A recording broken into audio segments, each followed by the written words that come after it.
राधे राधे दोस्तों, लफ्ज़ भी सूरज में आपका फिर से स्वागत है। आज हम जानेंगे उर्दू के नुक्ता वाले लफ्ज़ों की हिंदी, जिनका हम आम जीवन में या फिर आमतौर प्रयोग करते हैं। ठीक है, तो कुछ लफ्ज़ दिए हुए हैं, इनका तलफ़ुज़ है, इनका उच्चारण है, इनका प्रोनाउंसिएशन है। आकिल, आखिर, आरज़ू, आशिक, आका, इलाका, इस्तीफ़ा और औज़ार। ठीक है, तो अब इनकी हम हिंदी जानेंगे। तो पहला है आकिल। ए यहाँ नुक्ता लगा हुआ, इसलिए हो जाएगा क्यों आकिल। ठीक है, आकिल मीन्स होता है बुद्धिमान। क्या होता है? बुद्धिमान। ये बना हुआ है अक्ल से। अक्ल मीन्स होता है बुद्धि या फिर मत, उसी से बना है अकिल, यानी जो बुद्धिमान हो, जो विचारशील हो।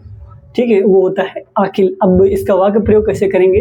जैसे मेरे क्लास में रोहन, मोहन, सोहन, किसी के भी नाम की संज्ञा भी दे दो, वो बहुत अकिलदार है, यानी बुद्धिमान है, बुद्धि से भरा हुआ है, विचारपूर्ण है, विचारशील है। ठीक है, नेक्स्ट आखिर। आखिर मीन्स होता है अंत। ए जो नुक्ता जिस खा में होता है उसका भी KH होता है, इसको हम कैपिटल से दर्शाते हैं। ठीक है, ठीक है। आखिर, आखिर मीन्स होता है अंत, अंत या फिर अंतिम। ठीक है, अब इसका वाक्य प्रयोग बहुत आसान है, किसी भी वाक्य में इसको प्रयोग कर सकते हैं। जैसे आखिरकार वो मेरी बात मान गया, किसी बात पे, किसी विषय पे चर्चा हो रही थी और अंततः वो बात को मान गया। ठीक है, यानी सम्मत हो गया। ठीक है, नेक्स्ट आरजू।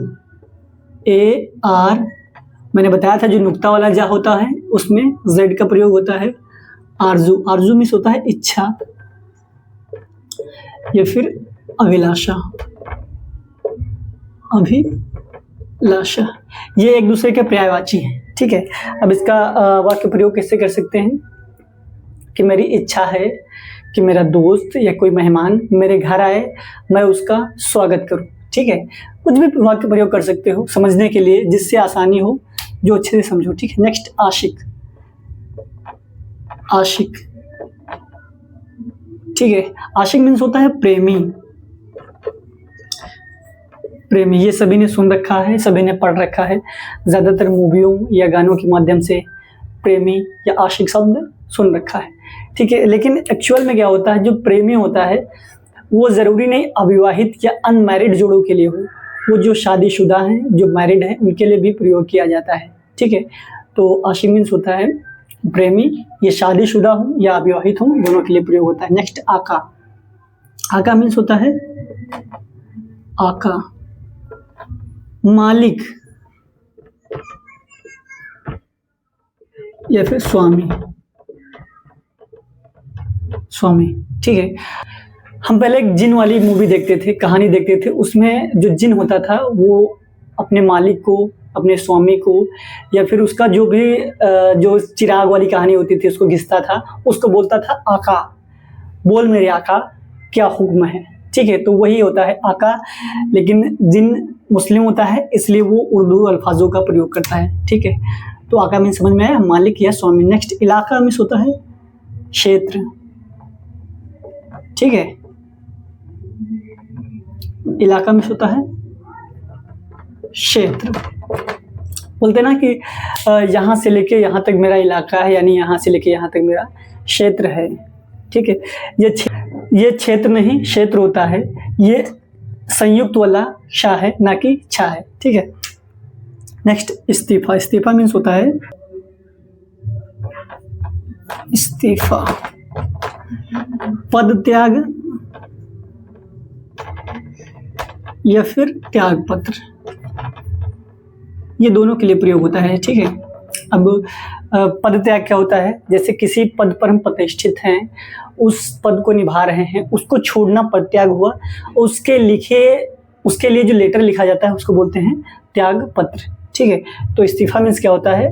पद त्याग के लिए ज्यादातर प्रयोग होता है, लेकिन इसका त्याग पत्र भी होता है। ठीक है, तो जैसे मैं किसी पद पर प्रतिष्ठित हूँ, जैसे मैं एक शिक्षक हूँ, ठीक है, तो मैं अपने पद का त्याग करता हूँ, इस्तीफा देता हूँ कि मैं इस पद के योग्य नहीं हूँ, ठीक है, या किसी भी कारणवश अपने हिसाब से समझने के लिए लिख सकते हो, ठीक। नेक्स्ट औजार, औजार मीन्स होता है सामान या फिर उपकरण, ठीक है। क्या होता है, सामान या उपकरण, बोलते हैं ना कि ये सामान ले आओ, वो सामान ले आओ, या फिर अगर हम किसी मैकेनिक के पास जाएंगे तो वहाँ टूल्स की बात होगी, वहाँ उपकरण की बात होती है, यानी कि हथौड़ा हो गया, छेने हो गया, फावड़ा हो गया, कुदाल हो गया, जितनी भी चीजें होती हैं ये उपकरण या औजार के अंतर्गत आते हैं, ठीक है। तो इसको नोट कर लो, फिर आगे की बताता हूँ। अब बच्चे इन लफ्जों की हिंदी और इनका वाक्य प्रयोग जानेंगे, ठीक है। तो इनका तलफ्फुज़ है कद्र, कैद, कानून, कब्जा, खब्र, काबू, अजूल, ठीक है। तो सबसे पहले कद्र, QADRA, ठीक है। कद्र मीन्स होता है मूल्य या फिर आदर, ठीक है। एक गाना है ना, कर लो तुम कद्र हमारी, यानी आदर कर लो, सम्मान कर लो, या फिर उस चीज की मूल्य समझो कि वो कीमती है या नहीं, ठीक है, समय रहते, ठीक है। तो होता है कद्र, ये इसका शुद्ध रूप है कद्र, और इसको बोलते हैं कदर भी बोलते हैं, लेकिन वो सुंदरता के लिए, शब्द की सुंदरता के लिए है, लाइन की सुंदरता के लिए है, लेकिन मेन उसका होता है कद्र, ठीक है। तो कदर भी बोला जाता है, लेकिन वो गलत रूप है, लेकिन लाइन की शोभा के लिए बोला जाता है। नेक्स्ट कैदी, कैदी में होता है बंदी बनाना, सॉरी कैद, कैद में होता है बंदी बनाना, कैद में होता है बंदी बनाना, और कैदी में होता है बंदी, ठीक है, जिसको हिरासत में लिया जाए, ठीक है। अब वो बंदी क्या है, जैसे किसी ने कोई जुल्म किया है, किसी को मारा है या कुछ दुर्व्यवहार किया है, उसको जब कानूनन, जब पुलिस या संरक्षक उसको अपने अधीन लेते हैं, अपने नियंत्रण में लेते हैं, वो होता है कैदी करना, और जिसको अपने नियंत्रण में लेते हैं वो होता है कैदी, ठीक है। नेक्स्ट कानून में होता है नियम या सिद्धांत, ठीक है।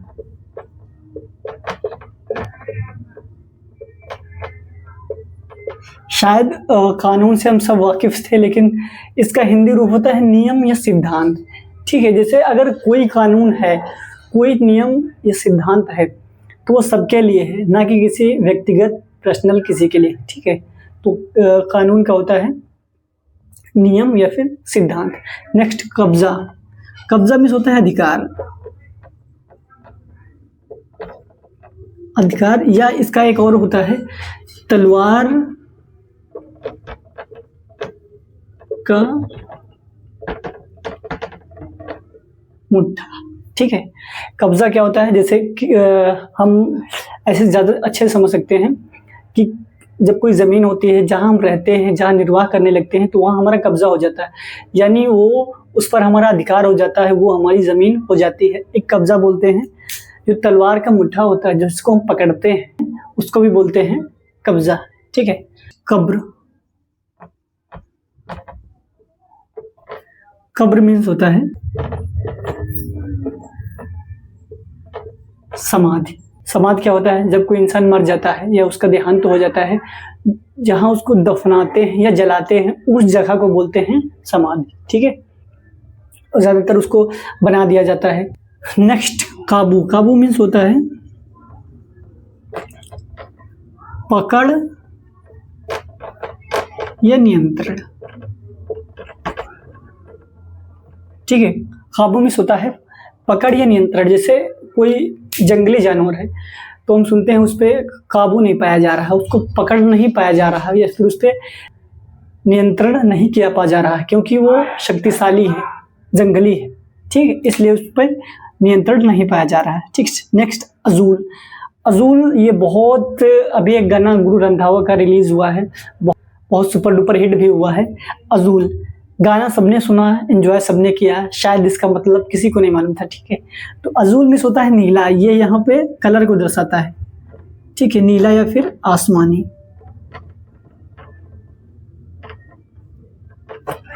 कोई गाना बनता है, कोई मूवी बनती है, वो सिर्फ एक लाइन या एक लफ्ज़ पे आधारित होती है। तो जो अज़ूल गाना है वो सिर्फ डेडिकेटेड है अज़ूल को, ठीक है। इसका मतलब है नीला या आसमानी, इसी से पूरा गाना बनाया गया है। तो जो हम सुनते हैं उसको हमें अगर पता होगा तो बहुत अच्छी, कि जो भी हम सुने हमें उसका मतलब पता हो तो उसको हम और अच्छे से एंजॉय कर सकते हैं, ठीक है। इसको नोट कर लो, फिर 2 लफ्ज़ों में अंतर बताता हूँ। अब जानेंगे मुखातिब और मुखातब में अंतर, ठीक है। तो जो बोलने वाला होता है, बोलने वाला, उसको बोलते हैं मुखातिब, ठीक है। जैसे राम